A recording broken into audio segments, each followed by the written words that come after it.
Good afternoon. Today on Business Success in 6 with Stacie, I have Ashley Valentine here from Rooted MKE. Ashley, thanks for coming on the call. Thank you so much for having me today.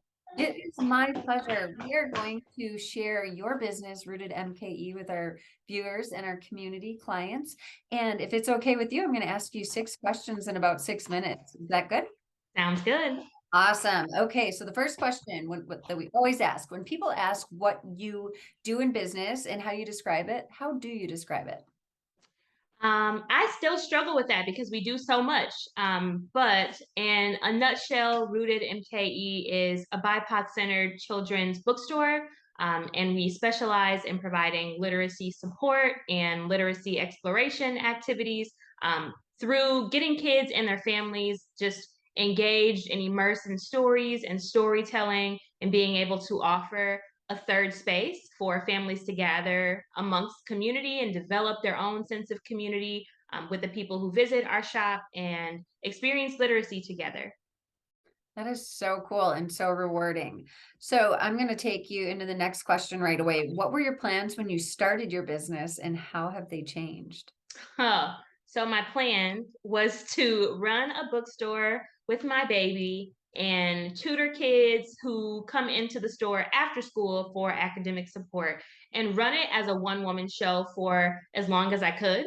I think that was very much a dream and so far away from the reality. I realized just before we opened in March of this year that it wasn't possible for me to actually run a business with a baby because there's so many things that have to be done on a daily basis with buying and meeting with publishers and doing consultations and building relationships out in community. And it's not always easy to do that with a baby. And all of my attention is never on someone else and kind of being intentional about connecting with people if the baby is with me, because that's always going to be top of mind for me. So, really early on, we had to grow a team of people to support with keeping the bookstore running, creating a sense of the space not solely being me, because the space can't just be me knowing that I'm a mom and the baby also has a place. So, that was something that we definitely didn't expect right away. And I think really early on, we had to pivot. This summer, the idea was that we were going to be offering a lot of in person experiences and the space being really well activated in the summer. That didn't happen so much because this was our first summer having all of the amazing festivals that we have in the Milwaukee and Wisconsin area in person. So families were out doing all the things that we haven't been able to do for several years. And the store was really dead. So that meant that we were going out to pop up events and going out to where people were so that we could engage and kind of build awareness around what we're doing here at Rooted MKE in the places where families were because they were not here in the store with us. Sure. Well, and that leads me into another question that I always ask business owners. What is one challenge that you have faced and how could other business owners learn? So we kind of talked about one of those challenges. Can you elaborate with that a little bit, how you changed? Definitely. I think what I've learned throughout this whole process is that I have to be willing to adapt and adjust to what the community wants and what the community needs. For Mm. me, Rooted in KE is definitely a mission. And it's more about the work of supporting families and really trying to build a sense of community around BIPOC literacy for children and their families. So a lot of it is just listening and being aware of what's happening and being okay letting go of some of the pieces that are really critical and special to me if they're not being received in the same way, because we're not a nonprofit, right? So I can't do all the things that my heart desires to do if it's not generating income. So being aware of what programming does really well, what hours of operation work really well, staffing, what does that look like, and just how we are engaging with community by being there, not just saying we want to be a part of community, but going out to where community already exists and being involved in that way is not something that I intended on doing at the level that we're doing it. But I think that's definitely helped to keep people aware of what's going on and keep people excited about what we have to offer.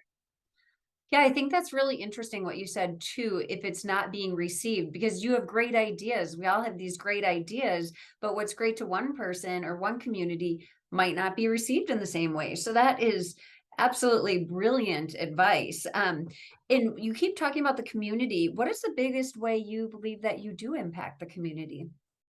I think one of the biggest ways we impact community is through our academic support. So that's not something that I've done a really great job at marketing because I don't have a marketing background. I am an educator by trade, so my background is a formal classroom teacher. So I can do that like with my eyes closed. I'm very comfortable in that space, and a lot of that has grown through families connecting with other families, a lot of word of mouth, a lot of people.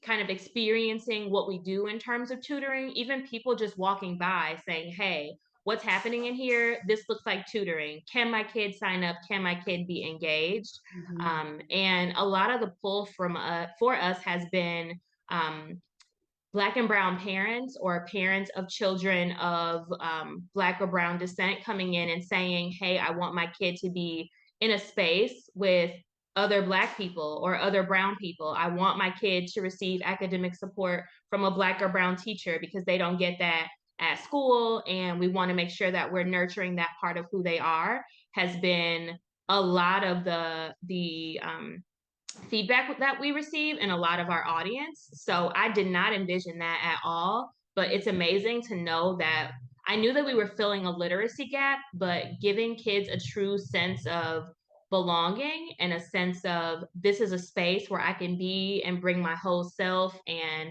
it be appreciated. It's something that I knew we were trying to curate in the bookstore, but I didn't know how much it would also be felt in the other aspects of what we do. Absolutely. And that's very empowering for them to see other strong leaders teaching them. So thank you for It doing that. is. That's incredible in the community. Thank Um, you. you're welcome. What does the future look like to you now? And do you have an exit plan? Who, an exit plan. That is interesting because the last month, so being an entrepreneur, a young entrepreneur, like having this idea for a business and just jumping out there to figure out, is this going to work? How can I make this work? Is this really sustainable for me and my family? And like, what is the load that I'm going to take on? And can I bear that as an individual? That has been scary, and I don't think I've cracked the code yet. So the business is not yet at the point of being profitable and being able to pay myself. So that's definitely scary coming from a place where you work a job, you know you're going to get paid, you don't have to figure it out, you know what your check is going to be, or you have an idea and you have this set expectation, and moving away from that to figuring out how to turn a passion project into a livable stream of income, not only for other people, but for me as well. Mhm. Um, that has definitely been challenging because like I was saying, a lot of it is, oh, I have these ideas. These are cool ideas. These are things that I see a little bit in other spaces. How can I like morph this to be something that could work for me? And it's just because something is a good idea, it doesn't mean that people are ready to pay for it. Like people are accustomed to receiving some things for free. Sure. So kind of help people reassess how they spend money around education and what how to value educational support coming from a professional and pay for that outside of school. Mhm. Has been a little bit of a challenge. And the bookstore, although everyone, I think we're in a climate now or in a space where many people understand that representation is really important, and making sure that we're showing kids and spotlighting for young folks what it looks like for a story to be told by someone who looks like them. Although we do recognize the value that that holds, there's lots of days where we don't have any sales, and I'm trying to figure out like, what am I not doing? Who am I not reaching? And kind of going inward and figuring out what aspects of being a business owner do I still not fully understand so that I Sure. can be better at that. An exit strategy, I'm not there yet. I'm still trying to figure out how to make this thing go and make it make money. But I think if it ever gets to a point where I feel if I'm not able to captivate the target audience, that's my intention, in a way that feels valued and of value to other people, then it's time for me to pause and reassess what the business looks like and then try again. Absolutely. Yes, and that is something that if you talk to any entrepreneur, they don't always expect the business to change the way, they thought it was, but Mhm. you'll know that they work hard, but there are definitely recipes and blueprints out there that will help guide you with that. So thank you for your vulnerability and honesty, and absolutely wish you the best. The last question I want to ask you, all subjects open, what inspires you most? Hi there. What really inspires me the most is when I am like out in community or especially on social media and other Black women or other Black people reach out to me or send a DM or an email or however they communicate and they say, hey, I don't know what the journey looks like for you, but I've been following you on social media from the time you had the signs up in the window. I'm so excited for what you're doing. You're doing great things. I just want you to know that I value you. Those comments are like, God, you must have knew that today was not the day, because it's like those little pieces of motivation really keep you going on days where you are not sure what tomorrow or 6 months from now is going to look like. Those small assurances kind of keep my head in the game so that I can be strategizing how to make changes or how to shift things so that I don't always feel like I'm drowning and I don't know how long I can sustain. Yep, Yeah. absolutely. That is so inspiring, and we all need to lift each other up. So, as much as we receive that, we need to remember to give that. And I can tell that you're giving that in the community. So thank you for that. Thank you. Absolutely. So if somebody wants to get in touch with you, would the best way be for them to go to your website or social media? Going to our website and leaving a note for us is definitely a great way to reach out. But we're also very active on Facebook at RootedMKE and then on Instagram at rooted.mke. So those are all great ways to get in touch with us. Awesome. Thank you so much, Ashley Valentine from Rooted MKE. You have a wonderful day. You too. Thank you. Bye, Bye friend. bye, Mama. Bye.